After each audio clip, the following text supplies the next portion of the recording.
Au nom du Père et du Fils et du Saint-Esprit, ainsi soit-il. Notre Seigneur nous invite à la douceur et à l'humilité. Il dit que c'est son école de douceur et d'humilité. Alors donc, si nous devions prendre un animal qui montre la douceur et l'humilité, il est évident qu'on n'irait pas d'abord prendre un bouc, ni une chèvre, avec ses cornes qui ont tendance à se relever, mais plutôt une brebis, un agneau, une brebis. C'est ainsi que notre Seigneur fera son tri. Il dira aux brebis, aux douces et humbles brebis, qui l'auront reconnu pour le divin pasteur de la divine bergerie, cette église qu'il a fondée, qui regroupe toutes ses brebis. Il dira à ses brebis, venez les bénis de mon Père, venez à ma droite, venez à ma droite. Ce royaume qui a été préparé pour vous, cette grande bergerie, ce ciel éternel de gloire. Aux boucs qui ont toujours eu tendance à refuser sa parole, à ne pas reconnaître son autorité, à en faire à leur tête, à relever la tête contre cette sainte autorité de l'Église, avec ses saints pasteurs. Saints pasteurs n'ont pas toujours été saints. Il faut avoir de la patience. Justement, cela fait partie de la douceur, de l'humilité. De ne pas toujours rebiquer dès que nous voyons une défaillance chez quelqu'un. Donc cela exerce notre patience, notre douceur, notre humilité. Nous voyons que nous chutons. Nous sommes invités à nous relever dans le pardon, la miséricorde de notre Dieu. Ainsi, cette école de notre Seigneur distingue les boucs et les brebis. N'oublions pas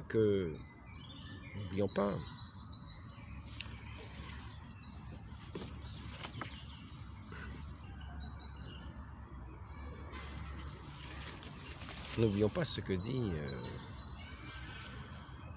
le Saint Pape. Le Saint Pape, lorsqu'il s'adresse à ceux qui sont capables d'entendre la doctrine ou qui ne le sont pas, ainsi que je l'ai lu déjà dans un entretien précédent, il invite ceux qui comprennent ce qui est enseigné à rendre grâce.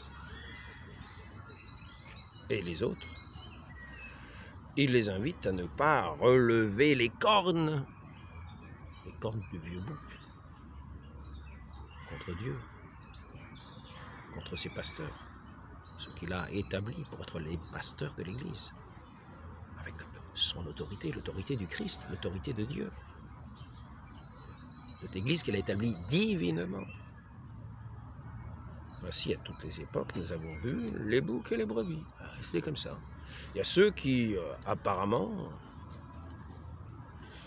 ne comprennent pas et veulent toujours avoir raison. C'est-à-dire, c'est ce secret orgueil, l'inverse de l'humilité, ce secret orgueil qui fait qu'on n'écoute pas, on fait à sa tête, sa volonté propre. Et c'est pour cela que notre Seigneur dit, je ne vous connais pas, tous qui commettez l'iniquité, je ne vous connais pas. Vous n'avez jamais entendu ma voix, vous n'avez jamais entendu ce que je vous ai dit, vous n'avez jamais entendu ce que je vous ai dit, vous avez agi en hypocrisie. Vous avez semblé agir comme je vous le disais. Mais en fait, vous en faisiez à votre volonté. Vous aviez toutes les apparences d'agir selon ce que je vous disais, mais vous n'en faisiez qu'à votre volonté. Vous n'avez pas cru que j'avais établi ces humbles pasteurs pour être la tête du troupeau. Vous vous êtes cru supérieur à eux. Ils avaient agi par orgueil. Vous n'avez pas cru à ma parole éternelle. Ce monde passe, mais ma parole ne passe pas. L'Église que j'ai établie infailliblement et indéfectiblement, elle ne va pas tomber comme un château de sable. Je l'ai promis jusqu'à la fin des temps.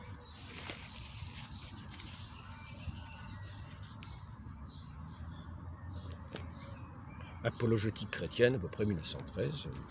La collection, c'est Blue Gay. 1919. Anatole Moulard, Francis Vincent. 24e édition. Lettre de Monseigneur Rumeau, évêque d'Angers. Chers messieurs, je suis heureux de saluer la nouvelle édition de votre apologétique chrétienne dans les milieux contemporains de culture moyenne. Les difficultés de croire tiennent surtout à des objections prises des sciences, de la nature, de la critique historique. C'est donc avec raison que vous êtes appliqué principalement à dissiper les prétendues contradictions entre la science et la foi, etc. Donc perpétuité dans l'Église de l'infaillibilité doctrinale et du pouvoir du gouvernement. C'est-à-dire qu'on ne doit pas dire qu'un jour, non, il n'y a plus de juridiction. Parce que le pouvoir du gouvernement réside dans la juridiction. Donc notre Seigneur a établi une église visible dans la juridiction. Il y aura toujours des pasteurs qui auront la juridiction donnée par le Christ à son église, à son vicaire, et ensuite à ceux qu'il aura nommés pour évêques, qui ont été consacrés.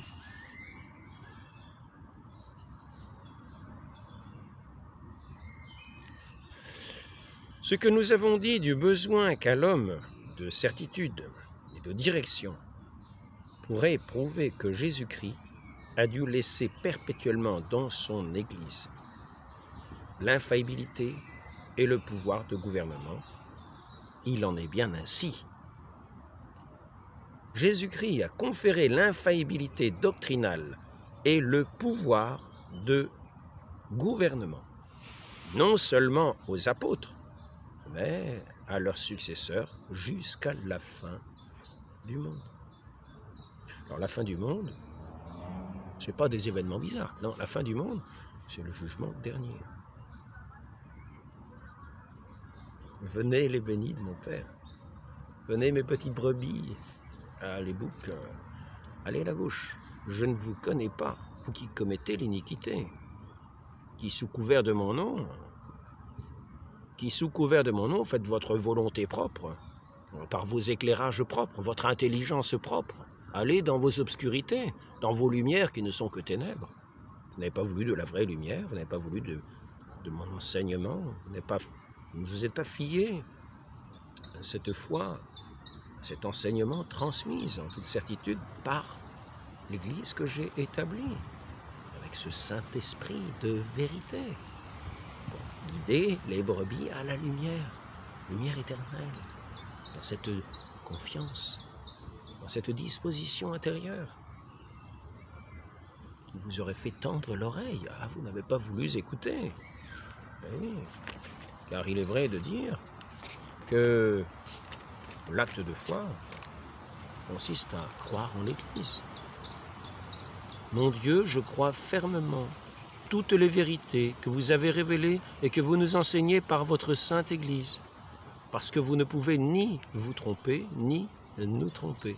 Et cette Église, visible dans sa juridiction, et jusqu'à la fin du monde. Ah ben on va dire, oui mais d'accord, mais quand même, on est arrivé dans des événements quand même, maintenant c'est bientôt la fin du monde, nous y sommes arrivés, alors, frère Alain, comprenez-le bien, il y a les Russes qui vont, il y a le président français qui va bientôt envoyer ses soldats en Russie, on va bientôt recevoir les bombes atomiques, c'est bientôt la fin du monde. Toutes les prophéties s'y accordent, c'est l'apostasie, c'est... Alors bon, puisqu'on en arrive là, je voudrais dire que il y a un certain esprit apocalyptique qui veut se servir de quantité de prophéties pour arriver à faire en sorte que les choses de la foi soient aplanies et que les prophéties finissent par l'emporter sur la foi. Mais sachons-le bien, nous ne sommes pas sauvés par les prophéties, nous sommes sauvés par la foi. Parce que les prophéties peuvent être de divers horizons. Et les prophéties, il faut encore savoir les interpréter. Et ça dépend de quelle prophétie on parle. Ce livre de l'Apocalypse, des docteurs de l'Église ont bien parlé sur ce livre très mystérieux et qui n'est pas d'un accès si simple à toutes les intelligences. Et là, il est bien facile de l'interpréter de mauvaise manière pour avoir l'occasion de relever les cornes contre l'autorité, en trouvant quelques justifications, en s'appuyant sur les Écritures comme Satan s'appuyait sur les Écritures, pour tenter le Christ, pour aller contre le Christ, le faire chuter.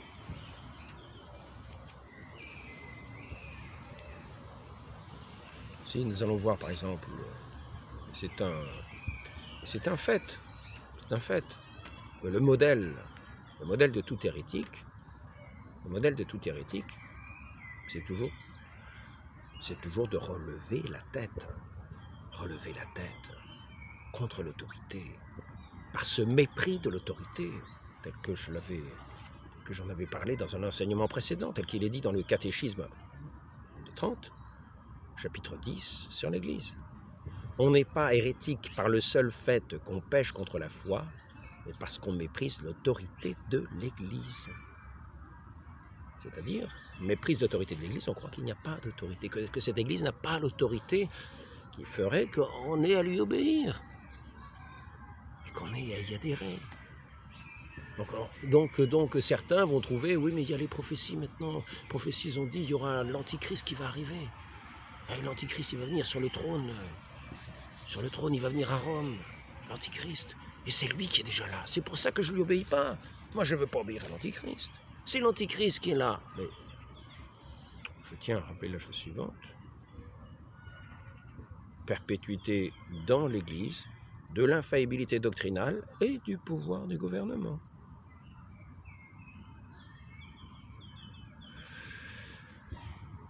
Les protestants n'admettent pas cela, dès l'origine. Les uns prétendent que l'infaillibilité et le pouvoir de gouvernement furent accordés simplement aux apôtres. Les autres, plus larges, concèdent que l'infaillibilité subsista dans les 5 et 6 premiers siècles de l'Église, mais qu'ensuite elle disparut. C'est une étrange interprétation des paroles de Jésus-Christ. Voici, dit-il à ses apôtres, toujours le même livre, que je suis avec vous tous les jours jusqu'à la consommation des siècles. Que veut dire cette expression jusqu'à la consommation des siècles, sinon que même après la disparition des apôtres, Jésus-Christ voulait rester jusqu'à la fin du monde au milieu de son Église et donner à ceux qui les remplaceraient son assistance infaillible. C'est ce que nous avons appris. Mais c'est vrai que Luther est entré dans cette perspective apocalyptique, comme en général beaucoup de gens qui entrent dans l'hérésie, parce qu'ils pensent avoir raison. Parce qu'au lieu d'être des brebis, il se trouve qu'ils ont des cornes sur la tête pour les redresser contre l'autorité, que ce sont des boucs, qui ne sont pas du tout ni dans la douceur ni dans l'humilité. Et souvent, ils parlent. Nous pouvons voir le langage de Luther dans sa façon de parler, et certains vont trouver une bonne école dans sa façon de faire. On va même citer des pères de l'Église qui parlent de cette façon, en disant qu'il faut parler très violemment.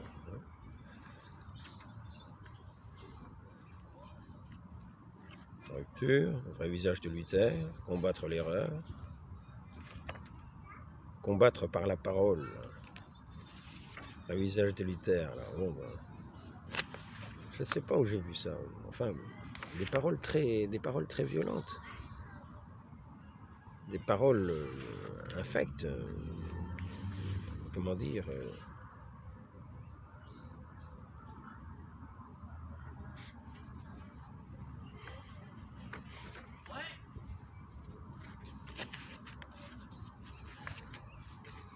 je croyais, c'est vrai que ça fait longtemps que je n'ai pas ouvert ce livre, j'aurais dû l'ouvrir un petit peu avant. Donc je vais simplement prendre, après la rupture.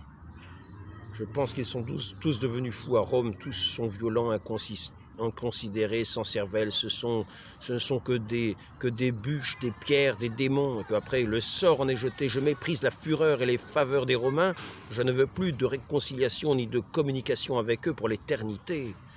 Alors ici, qu'est-ce que c'est ?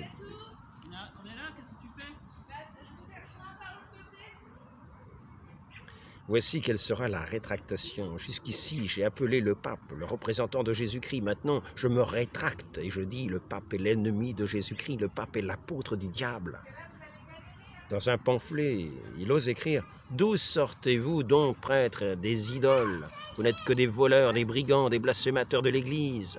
Il vaudrait bien mieux être bourreau ou malfaiteur que prêtre ou moine. Le pape, ce pourceau de Satan, a fait du sacerdoce un bouillon d'iniquité.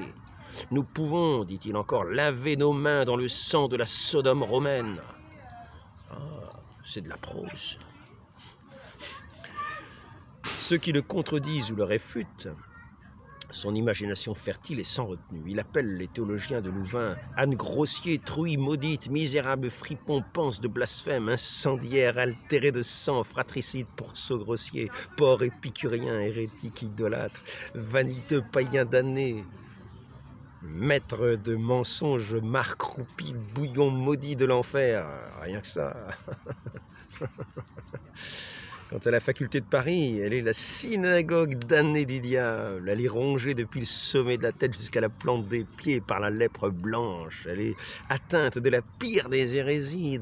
C'est la plus abominable gourgandine intellectuelle qui ait jamais paru sous le soleil. La vraie porte de l'enfer. Maison des filles publiques du pape. C'est de la poésie.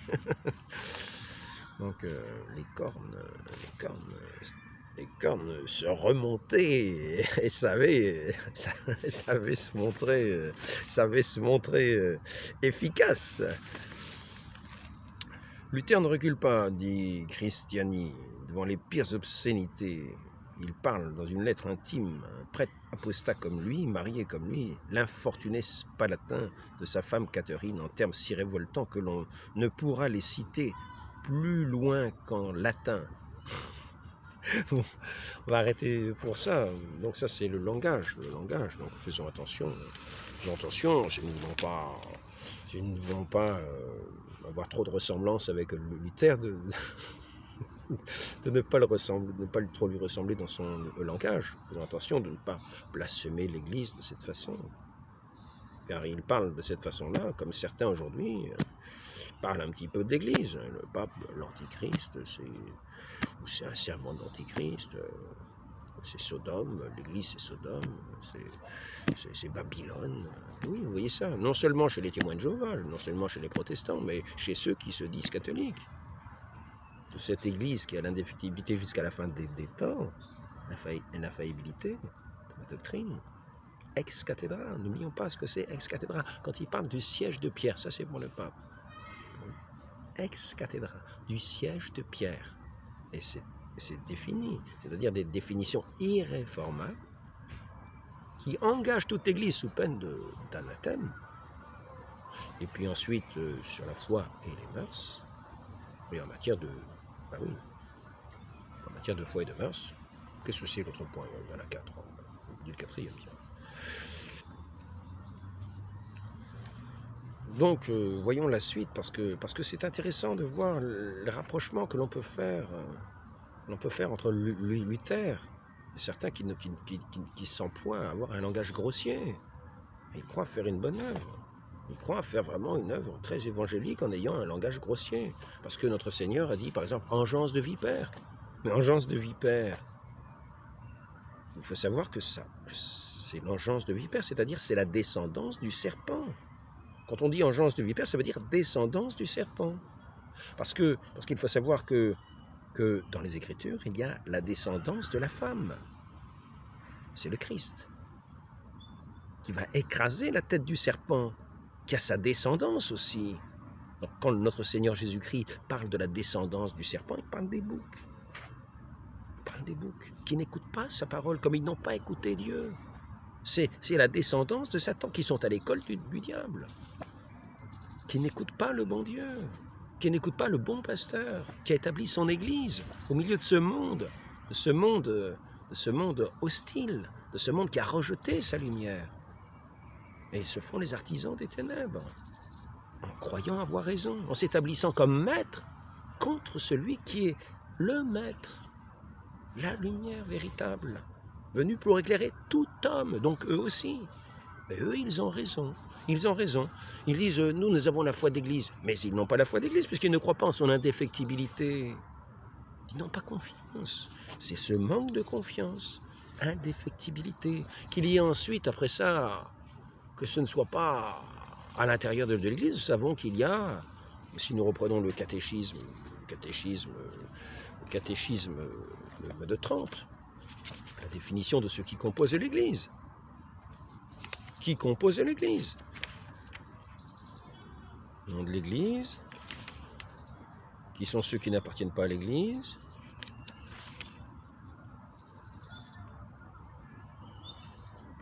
Je vais le trouver ou pas?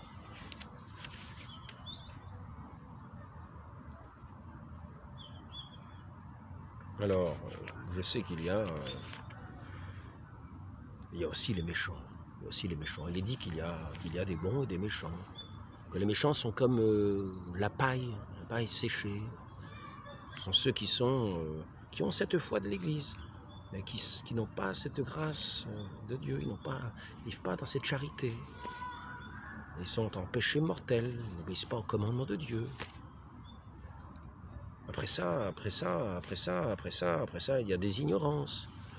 Il y a des gens qui ne sont pas tout à fait, qui entendent, qui n'ont pas les cornes comme ça pour s'opposer, pour mépriser l'autorité, mais c'est pas la grande ferveur nécessairement.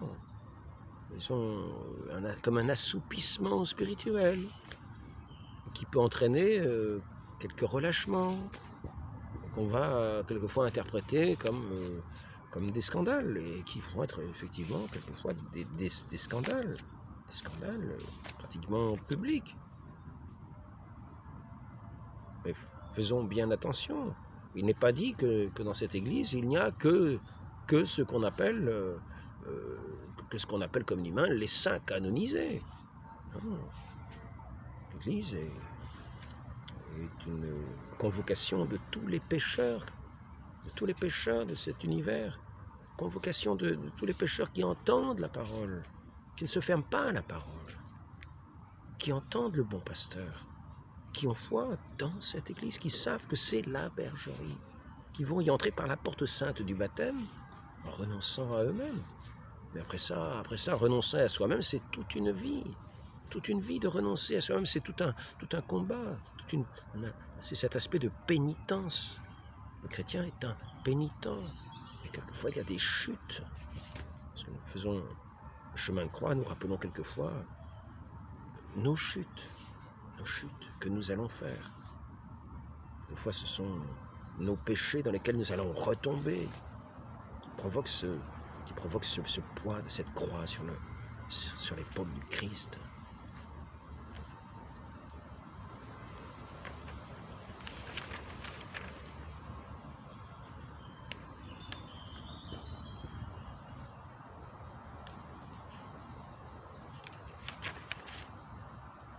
Voilà, l'Église militante renferme deux sortes de personnes, les bons et les méchants. Les méchants participent au même sacrement et professent la même foi que les bons. Mais ils diffèrent d'eux par la conduite et les mœurs. Les bons ne sont pas ceux qui sont uniquement et seulement par la profession de la même foi et la participation au même sacrement, mais ceux qui sont attachés les uns aux autres par l'esprit de grâce et le lien de charité. C'est ce lien qu'il ne faut pas rompre. On insiste beaucoup pour ne pas rompre le lien de la charité. Saint Vincent de Paul, quand il parle à ses missionnaires, il dit qu'il ne faut pas contredire comme ça à tout bout de champ. Il faut éviter de contredire le prochain, essayer de comprendre ce qu'il veut dire. Et non pas avoir raison contre lui, le contredire. Relever la tête contre lui, non. Ne pas briser le lien de la charité.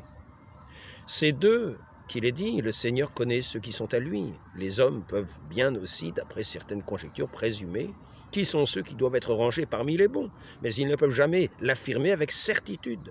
Aussi faut-il se garder de penser que notre Seigneur Jésus-Christ a voulu parler de cette portion de l'Église lorsqu'il nous renvoie à l'Église et nous ordonne de lui obéir. Puisqu'elle est inconnue, comment savoir sans crainte de se tromper? À quel tribunal il faudra recourir? À quelle autorité on devra se soumettre? L'Église comprend donc indistinctement les bons et les méchants, comme la Sainte Écriture et les Pères nous l'enseignent, et comme l'apôtre le marquait en disant « Il n'y a qu'un corps et qu'un esprit ». Ainsi entendu, l'Église est connue de tout le monde. C'est la ville située sur la montagne et que l'on aperçoit de toutes parts. De toutes parts. Vous regardez partout l'univers, tout le monde sait bien que la tête de l'Église, elle est à Rome. C'est la ville qui est sise au sommet des monts. Elle ne doit être ignorée de personne, puisque tous doivent lui obéir. Et ce qui prouve encore qu'elle comprend non seulement les bons, mais même les méchants, c'est que l'Évangile nous apprend par plusieurs paraboles. Par exemple, quand il nous dit que le royaume des cieux, c'est-à-dire l'Église militante, est semblable à un filet jeté en la mer, à un champ dans lequel on a semé l'ivraie, le bon grain, à une aire où l'on garde la paille et le froment, à 10 vierges dont les unes sont folles et les autres prudentes, etc. Donc revenons-en maintenant à cet outil de l'hérésie que sont cet esprit apocalyptique qui va permettre à certains de vouloir entrer dans la bergerie, de se faire passer pour les nouveaux bons pasteurs grâce à ces interprétations apocalyptiques. C'était le procédé de Luther. Nous entrons à nouveau avec Luther. Nous allons voir qu'il y a comme une ressemblance. Le pape a conservé quelques restes de l'Empire romain. C'est le dernier sceau de l'Apocalypse. Il va se briser. Il survient au ciel beaucoup de signes sur la terre. Tous les arts se développent, comme si le monde voulait se rajeunir et recommencer. J'espère que Dieu mettra fin à tout ceci. Nos descendants verront l'accomplissement des Écritures et peut-être sera-ce nous qui en serons les témoins. Sûr de lui, il prédit « Le monde ne durera pas longtemps, peut-être encore, si Dieu le permet, une centaine d'années. » En étant en 1562, l'un de ses fidèles turiféraires, un pasteur prêcha sur le thème ce qu'annonce le nouvel Élie, le nouveau Saint Paul va fatalement surgir, etc. Alors ici, le prédicateur catholique Georges Wiesel est singulièrement lucide. Lorsqu'il diagnostique Luther a cru qu'en jetant l'épouvante sur les âmes, il attirerait plus facilement à sa nouvelle doctrine, et c'est pourquoi il a tant parlé du jugement dernier, de l'avènement de l'Antichrist. Si le vent souffle avec violence, si la tempête bouleverse la mer, c'est l'annonce évidente du dernier jugement. Voilà ce qui donne force à celui qui va relever la tête. Il va se servir de ces événements qu'il va interpréter pour les faire correspondre au jugement dernier. Nous sommes au jugement dernier, donc l'Église, c'est terminé. Mélange-t-on, alors ici, le Christ dans le retour est maintenant à portée de la main, va bientôt revenir. La Sainte Écriture nous apporte clairement cette consolation et cet avertissement que le dernier jour doit bientôt arriver, après la destruction de l'Empire allemand. De fait, la psychose des comètes ne fut pas la moindre, telle celle qui paniqua l'Allemagne protestante en 1604. Une peste est aussi interprétée par Luther comme un avertissement surnaturel, un décret de Dieu, un châtiment envoyé par lui.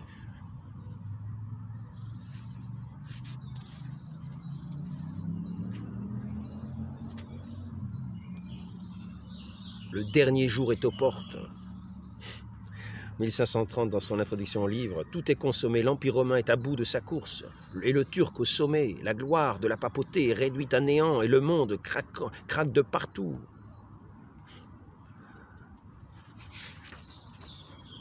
Voilà, nous y sommes.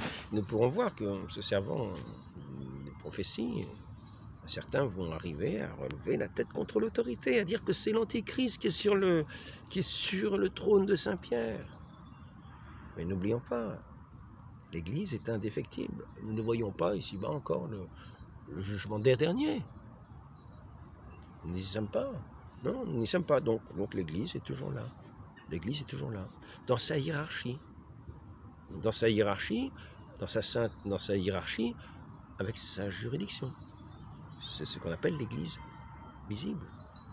Et nous savons, on l'a trouvé. Nous n'avons pas à la chercher 36 ans, ou sur Internet ou ailleurs. Mais oui, nous savons, on l'a trouvée. Elle peut nous paraître bien méprisable, nous qui avons des idées de sainteté. Elle peut nous paraître bien méprisable. Mais elle est comme elle est. Elle est comme elle est. C'est pas un bouc avec des belles cornes. Ben non, c'est pas un bouc avec des... Ce sont des 12 agneaux, des brebis. Nous le voyons bien quand nous allons. J'ai trouvé admirable les gens, quand je suis allé dans ces chapelles, que ce soit Saint-Pie X, Saint-Pie V, je les ai trouvés admirables. piété, etc. Mais il y a cette séduction. On croit se tenir à la foi, alors que finalement on n'a pas la foi en l'Église. Mais rappelons-le bien. Rappelons bien la chose importante. On n'est pas hérétique par le seul fait qu'on pêche contre la foi, mais parce qu'on méprise l'autorité de l'Église. Même si c'est la fin du monde, même si la fin du monde, ça sera autrement, parce que ce sera emporté. Mais ce sera le dernier jugement, on n'y est pas. Même si c'était les bouleversements sur cette terre, ça ne changerait rien. L'Église, elle est là. Et dans sa forme visible, avec sa juridiction. Elle sera peut-être plus petite qu'il n'y paraît, mais elle y est. Elle y est. Alors maintenant, il ne faut pas se laisser séduire, parce qu'il y a des gens qui veulent toujours dire oui, oui, oui, ce sont des hérétiques. N'oublions pas, elle est là avec sa juridiction. Et n'oublions pas ce que l'on doit dire, même si un pape est hérétique, il faut qu'il y ait une déclaration. Non pas pour le déposer, parce que si un pape était hérétique, il ne serait même plus pape. Il se déposerait lui-même de par son hérésie. Sachons-le. Mais aux yeux de l'Église, il est toujours pape tant qu'il n'y a pas eu de déclaration. Aux yeux de l'Église, il est toujours pape tant qu'il n'y a pas eu de déclaration. Donc même s'il n'avait plus la juridiction de droit, parce qu'il ne serait pas pape, il aurait quand même la juridiction de fait que le Christ lui maintiendrait pour le bien commun de l'Église. Parce que son Église, elle est là pour durer. Elle n'est pas là pour finir en 1965, en 70, en 85, je prends 86 peut-être, 91, j'en sais rien. Aujourd'hui, en 24, ce sera peut-être tout à l'heure, j'en sais rien, peut-être emporté tout à l'heure. Mais en tout cas, jusqu'à présent, non, je ne crois pas qu'il y ait encore la fin du monde à l'instant. Pour beaucoup, c'est la fin du monde d'une certaine manière, parce qu'ils s'en vont maintenant. Mais ce n'est pas la fin du monde, tel qu'on entend avec le jugement dernier. Alors, le jugement dernier, ce ne sera pas simplement un jugement particulier fait à chacun, mais chacun aura son jugement général aux yeux de tous. Avec la résurrection des corps, qui auront un aspect proportionnel à la sainteté dont ils ont été le support, ou à l'abomination dont leur âme aura eu la noirceur. Donc, le pape Pie IV, parce qu'il y a toujours eu des questions, toujours eu des difficultés, toujours eu tendance à relever la tête. C'est ce qui fait le propre de l'hérétique, c'est qu'il a raison contre l'Église, contre l'autorité de l'Église. Il a raison. Hein, en fait, il n'a pas raison, mais il dit qu'il a raison. Donc, le pape Pie IV se réservait l'interprétation du Concile de Trente, et il fallait le consulter en cas de besoin d'interprétation, si les difficultés de controverse éclataient au sujet de ces décrets. Ce n'est pas à chacun de décider. Il fallait consulter. Donc, faisons bien attention de ne pas nous fier à notre propre jugement, car nous ne serons plus dans la lumière du Christ, mais dans notre propre jugement. Et notre propre jugement, ce sera notre condamnation. Pourquoi ne m'entendez-vous pas? Parce que votre Père, ce n'est pas Dieu, c'est ce que dit notre Seigneur. Vous êtes l'engeance de serpent. Mais notre Seigneur appelle tout homme ici-bas à la conversion. Il n'est jamais trop tard. Jamais trop tard. Malgré les apparences, on peut se dire, oh vraiment, cette église, ça me dégoûte, mais pensons à cette douce parole de notre Seigneur, même si son épouse ne nous plaît pas dans ses parures, eh bien, apprenons à l'aimer. Apprenons à l'aimer. Ne laissons pas avoir simplement par le clinquant, par l'éclat, par des paroles extraordinaires. Non? Apprenons humblement à aimer notre Seigneur, ce divin cœur qui parle à notre cœur, parce que nous lui prêtons, que nous lui faisons confiance, que nous lui prêtons l'oreille, tel un doux agneau, à l'écoute de son cœur, non pas comme un bouc qui, en se rebellant contre les pasteurs, se rebelle contre le Christ qui leur a donné autorité pour paître les brebis de son troupeau.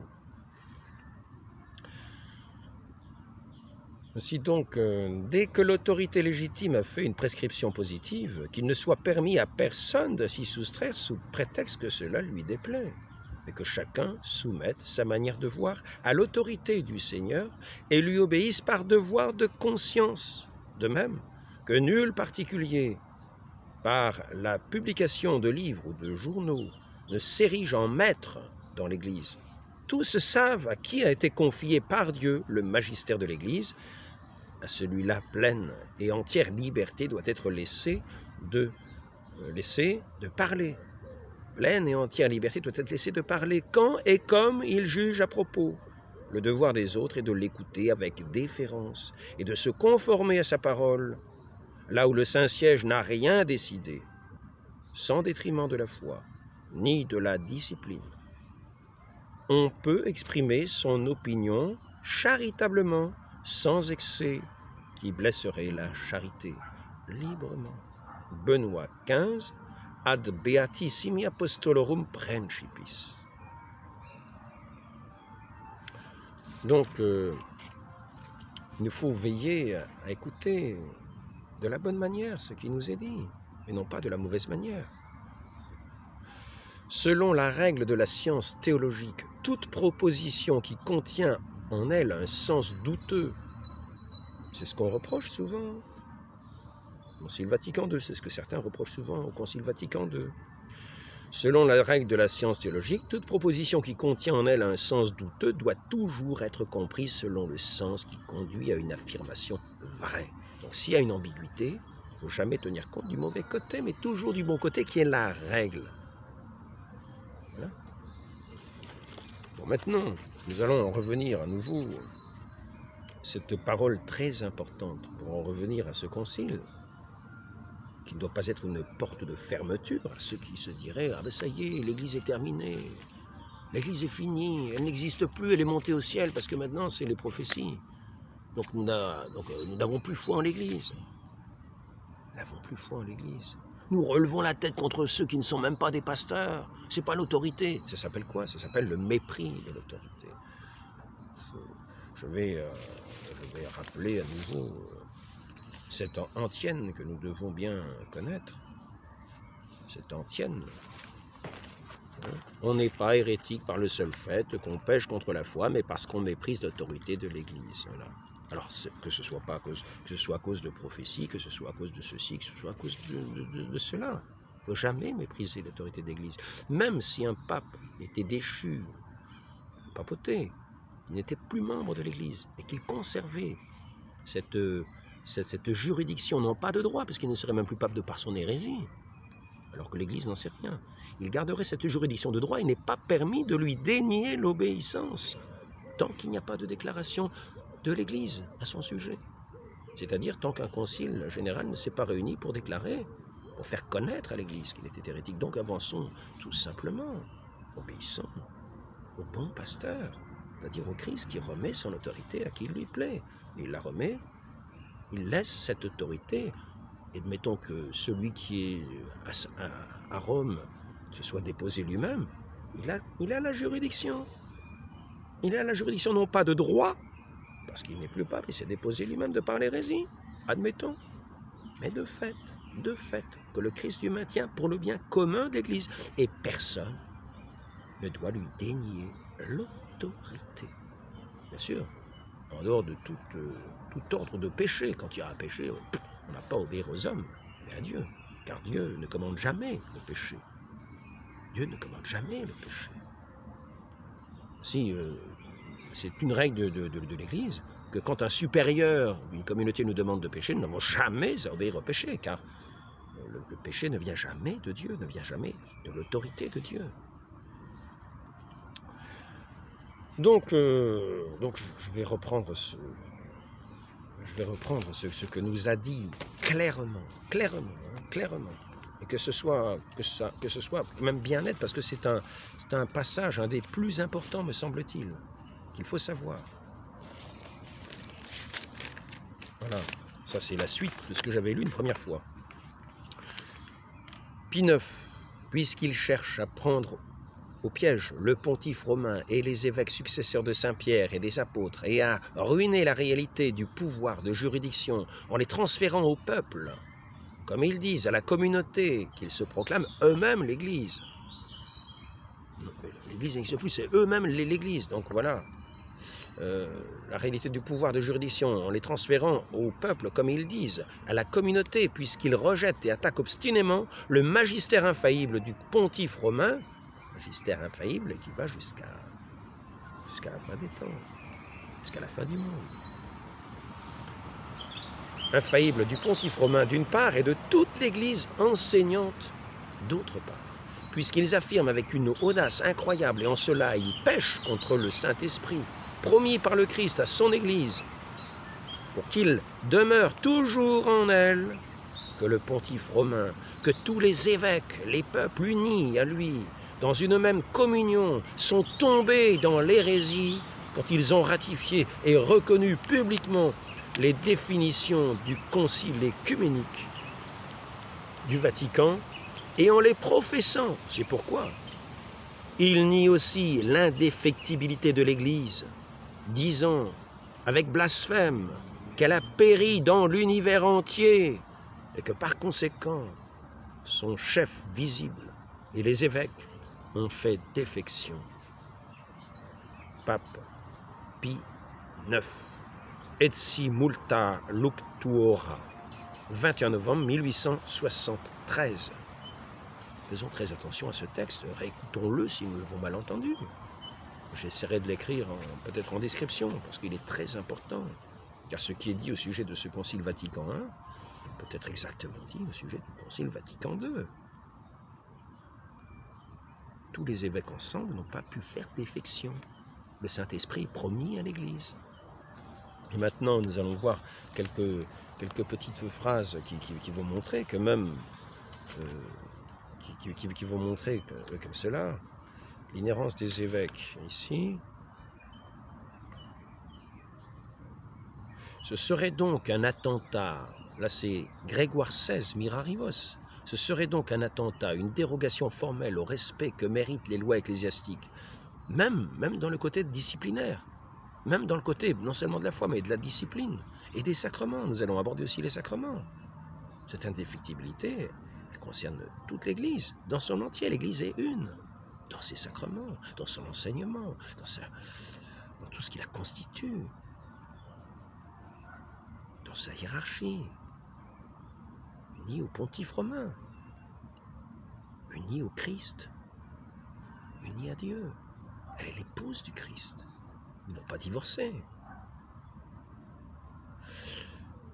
Grégoire XVI Mirarivos, ce serait donc un attentat, une dérogation formelle au respect que méritent les lois ecclésiastiques de blâmer par une liberté insensée d'opinion la discipline que l'Église a consacrée, qui règle l'administration des choses saintes, les sacrements, et la conduite des fidèles, qui détermine les droits de l'Église et les obligations de ses ministres, et de la dire ennemie des principes certains du droit naturel, incapable d'agir par son imperfection même ou soumise à l'autorité civile.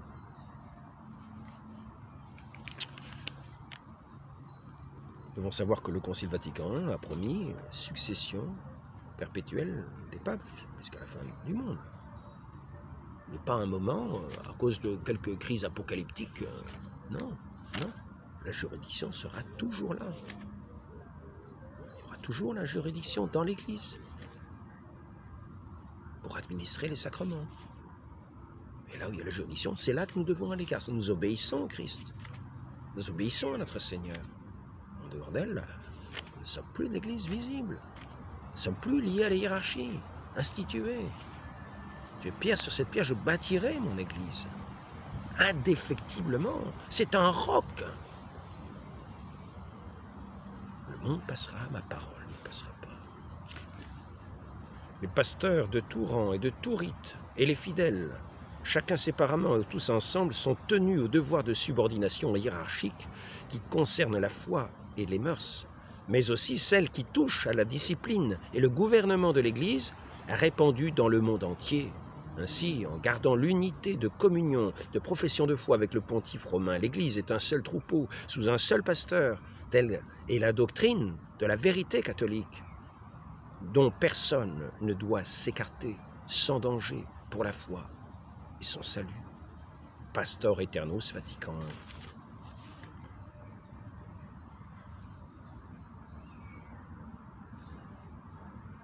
Si quelqu'un dit que les rites reçus et approuvés de l'Église catholique en usage, bon ici, comme si l'Église dirigée par l'Esprit de Dieu pouvait établir une discipline non seulement inutile et trop onéreuse pour la liberté chrétienne, mais encore dangereuse et nuisible, et conduisant à la superstition et au matérialisme. Piscis octorem fidei. Donc, si nous avons foi dans ce qu'enseigne l'Église, ayons déjà d'abord foi en l'Église. Foi en l'Église, car il faut avoir foi en l'Église. En l'Église. Et ne pas lever la tête contre les... Ne pas relever la tête. J'aimerais bien trouver ça quand même. J'aimerais bien me retrouver ça. Quand je l'ai mis. Tout clerc doit être incardiné dans une église particulière ou à une prélature personnelle, un institut de vie consacré ou une société qui possède cette faculté, de sorte qu'il n'y ait absolument pas de clerc acéphale ou sans rattachement. Canon 265, sui juris.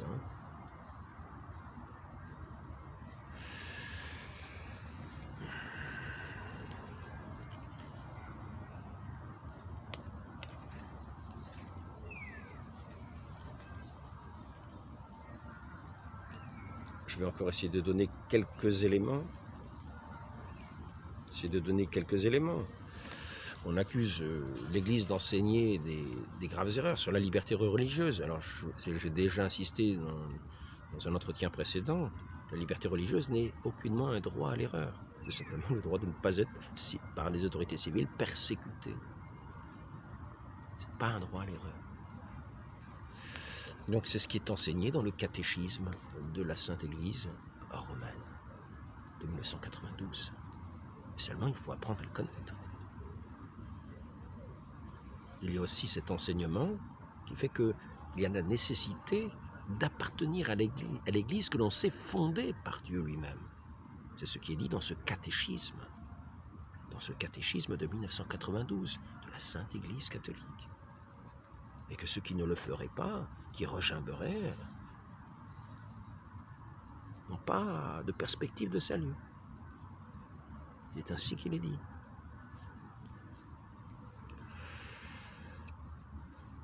Sujet de l'adoration, par exemple, il y a cette chose qui scandalise certains. Il dit nous adorons avec les musulmans. Il faut savoir une chose. Nous adorons avec les musulmans, le Dieu unique. En gros, c'est quelque chose comme ça qui est marqué.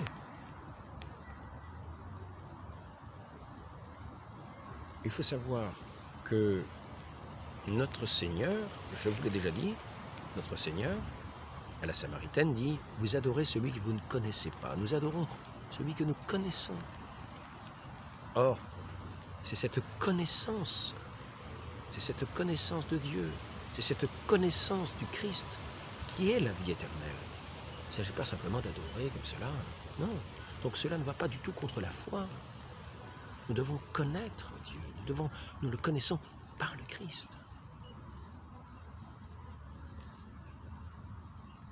Et c'est ainsi que nous ne devons pas relever les cornes contre le Christ, le rejeter. Lui qui est la descendance de la femme, et qui est combattu par la descendance du serpent, de toutes les manières possibles, sous les plus beaux aspects, sous les plus beaux vêtements de vertu. Je vais essayer de trouver encore quelques passages. Le salut se trouve dans la vérité. Voilà un beau texte. C'est le numéro 851 du catéchisme. Le salut se trouve dans la vérité. Ce n'est pas ce que certains prétendent que l'Église enseigne. L'Église enseigne que le salut se trouve dans la vérité. Bon, je crois qu'il commence à pleuvoir. Je vais sans doute arrêter parce que je vais abîmer je vais abîmer les appareils. On prendra peut-être la suite. Je vais simplement finir cet entretien en rappelant donc, avant de dire ce que l'Église enseigne, lisons déjà le catéchisme.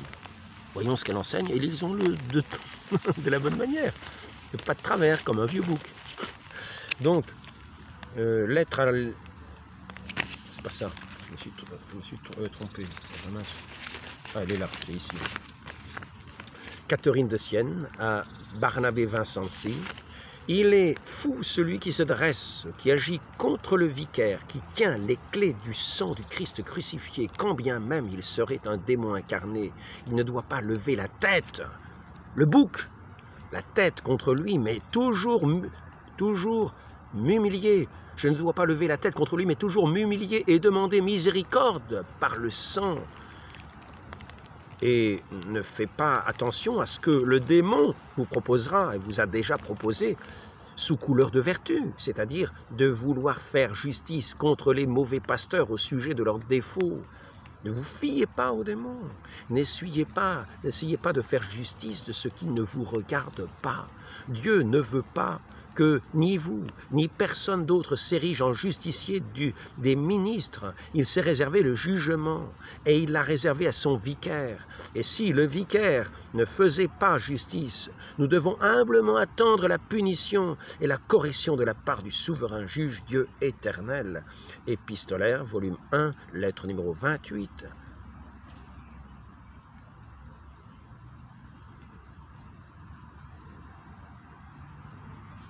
Il est fou celui qui se dresse, qui agit contre le vicaire, qui tient les clés du sang du Christ crucifié, quand bien même il serait un démon incarné.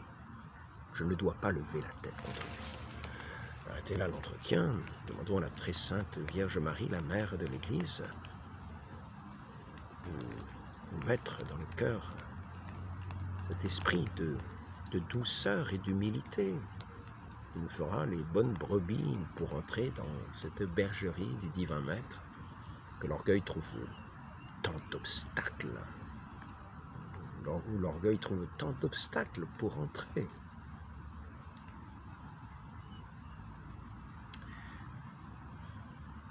Ô Marie, conçue sans péché, priez pour nous qui avons recours à vous, ainsi soit-il, au nom du Père et du Fils et du Saint-Esprit, ainsi soit-il.